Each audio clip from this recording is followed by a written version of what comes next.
I'm Anil Kumar sharing with you a test question from the book, question number 10, page 140. We are reviewing derivatives application.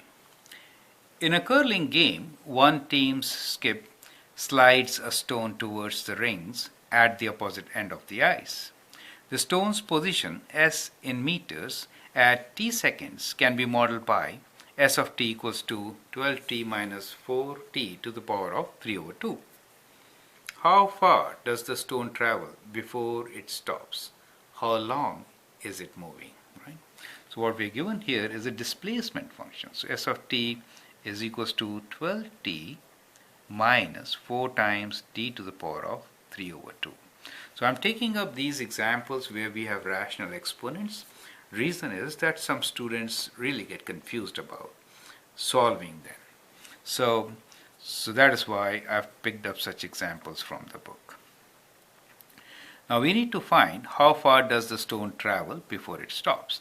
So whenever the stone will stop, its velocity will be 0. So let's find the derivatives, which is the velocity. So derivative of displacement in this case is going to be 12 minus 4 times 3 over 2 t to the power of 3 over 2 minus 1. So that gives you 3 minus 2 divided by 2.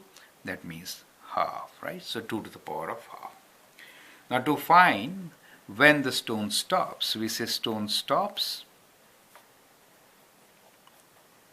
implies what? Implies that the velocity equals to 0. So let's equate this to 0. So we have 0 equals to 12 minus, here we have 6 t to the power of half, or you could write square root.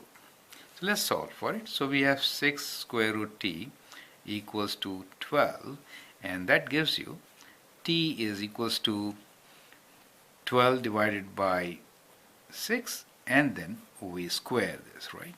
So that is the answer for us, for t, right? So let me write down the answer on the right side, or let me write here. 2 square is 4, right?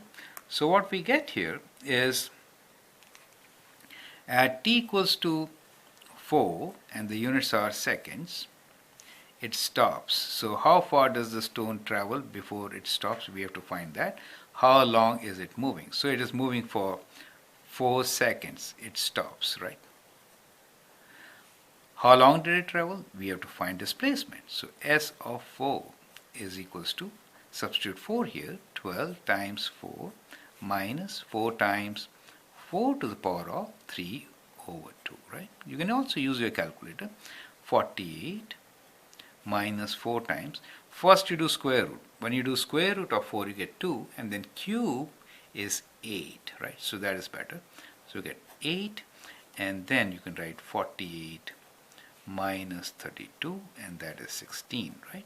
So now you can write down your answer, and that is, how far does the stone travel? It travels, and the units are meters, so 16 meters. How long is it moving? In 4 seconds. So that is how we could do this question. I hope that helps. Thank you, and all the best.